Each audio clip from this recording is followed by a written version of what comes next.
Bonjour et bienvenue sur ma chaîne Yoga avec Clara Desjardins. Lors de ma formation de professeur de yoga, je m'intéressais à l'histoire du yoga et je m'étais mis à la recherche des pionniers du yoga en Amérique du Nord et c'est ce que j'aimerais partager aujourd'hui avec vous.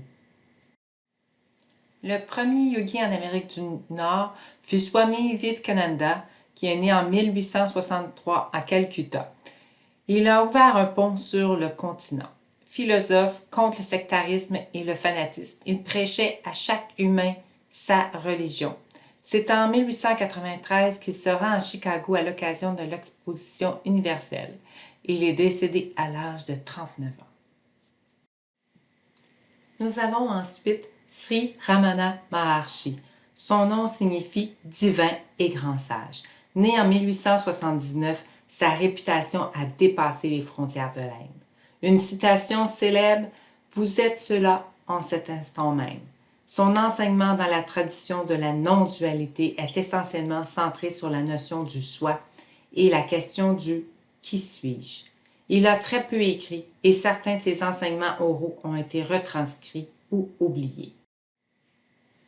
Suivi de Yogananda, né en 1893, yogi et gourou de grande renommée qui a fait la promotion du Kriya Yoga en Occident.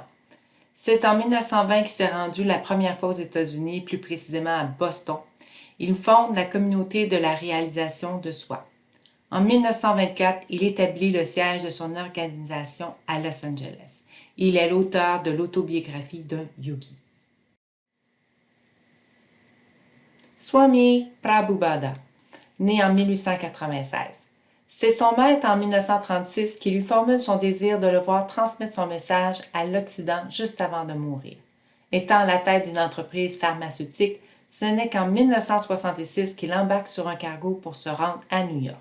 Il est le fondateur de l'Association internationale pour la conscience de Krishna.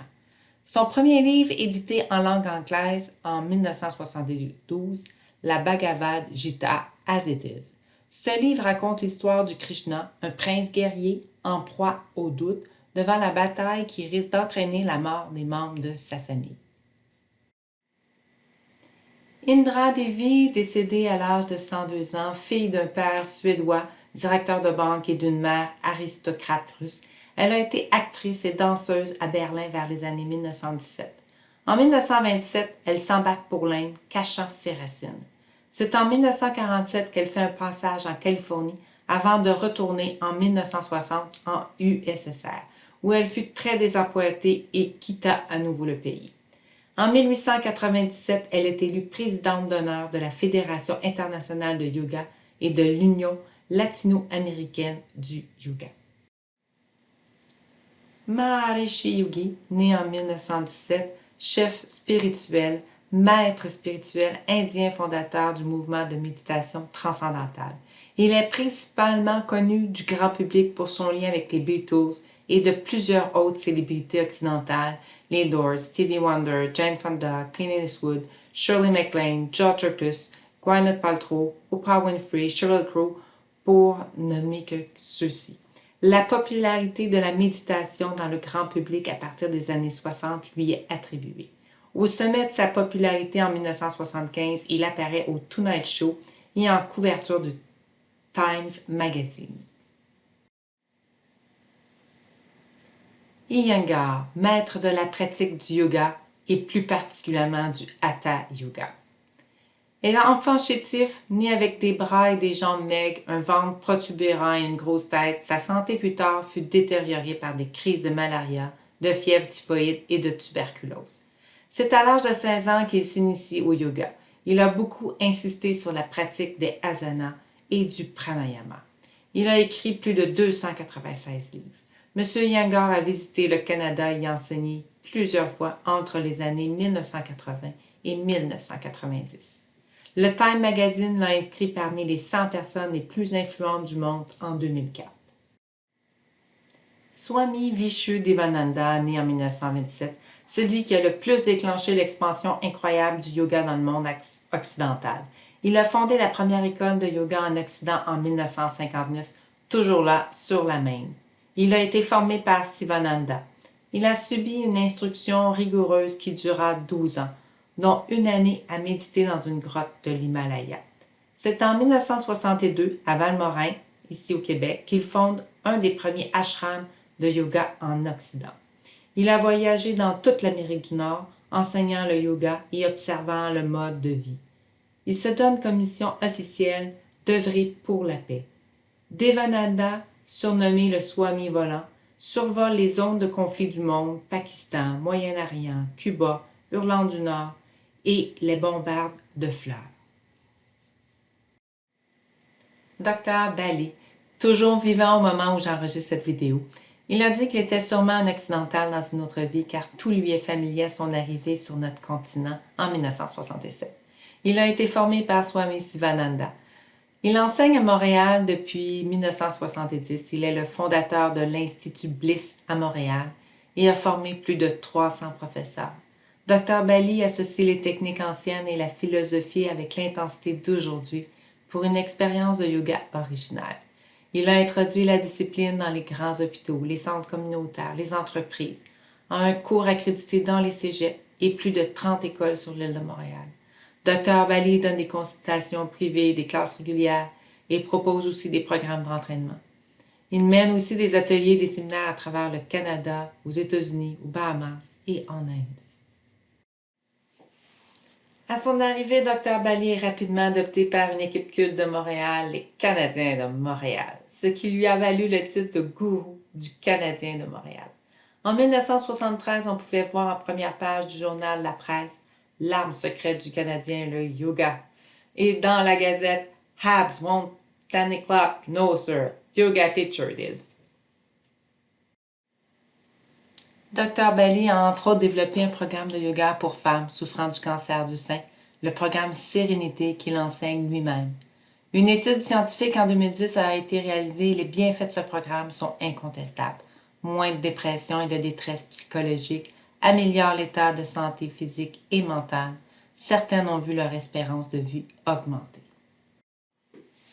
Dr. Bali dit que nous avons environ 40 000 pensées par jour, dont 90% reviendront le lendemain et 90% de celles-ci sont des pensées négatives. Avec elles, impossible de créer des énergies positives, une énergie pour guérir.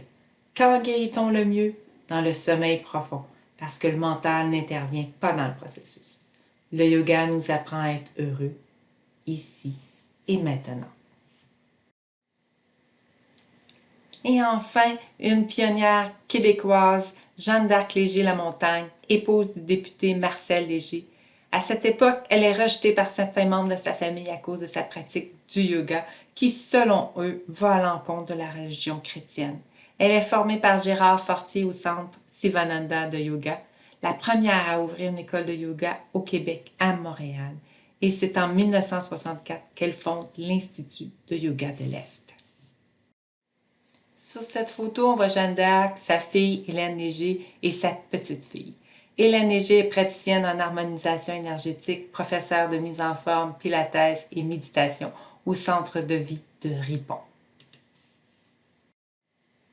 Voici Tao, cette jeune éternelle yogini d'origine franco-indienne qui pratiquait le yoga depuis l'âge de 8 ans.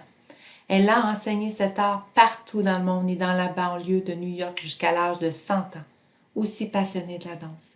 Elle a fait de nombreux voyages en Inde pour étudier et comprendre en profondeur la philosophie du yoga, si bien que l'on dit que Tao en est elle-même une incarnation de plusieurs des principes du yoga. La devise du Tao, si on exploite notre potentiel intérieur, il n'y a rien qu'on ne puisse pas faire.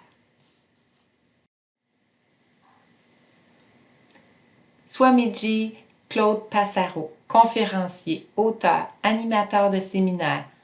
Sa formation aux techniques de connaissance de soi, sa connaissance approfondie de l'ésotérisme et du yoga, ainsi que son initiation dans la voie yogique, d'où il reçut le nom initiatique de Swami Shraddhananda, ce qui signifie « celui qui transmet », font de lui un authentique yogi des temps modernes, homme de communication et de rayonnement, d'équilibre, de cœur et de la raison. Son approche vise à aider la personne à vivre de façon créatrice, en identifiant ses ressources spirituelles afin d'épanouir sa vie pour le développement de son potentiel intérieur. Il ne faudra pas oublier Swami Shivananda, président fondateur de la Fédération francophone de yoga depuis 2004, membre à vie au prestigieux Conseil mondial du yoga et nominé au prestigieux prix de Patanjala Award. Il a enseigné à plus de 10 000 personnes, docteur en sciences, initié dans de nombreuses traditions spirituelles telles que le hindou, le bouddhisme et la religion chrétienne. Une autre pionnière québécoise, Francine Hervé, formatrice de professeurs de yoga pour enfants, pour aînés et de yoga Ayurveda. Francine Hervé-Cauchy enseigne le yoga depuis 1975. Elle est maître en yoga accréditée par la Fédération francophone de yoga et conseillère au World Council of Yoga. Elle est auteure de livres de yoga tels que Yoga pour le dos, La science des mantras, Yoga pour les aînés, Philosophie et yoga. Voici quelques citations qui m'ont marqué lors de ma recherche. Dr. Bali qui dit « Le yoga nous ramène à l'état d'être, ici et maintenant ». Jeffrey Armstrong, maître occidental de sagesse orientale. Le yoga, c'est l'union de l'esprit avec le corps et la respiration.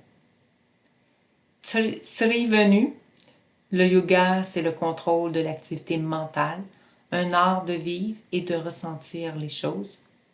Et Swami Shivananda, le cadeau du yoga, c'est de devenir un meilleur être humain. Il nous apprend à nous développer. Merci de votre attention. Plaisir de vous revoir bientôt.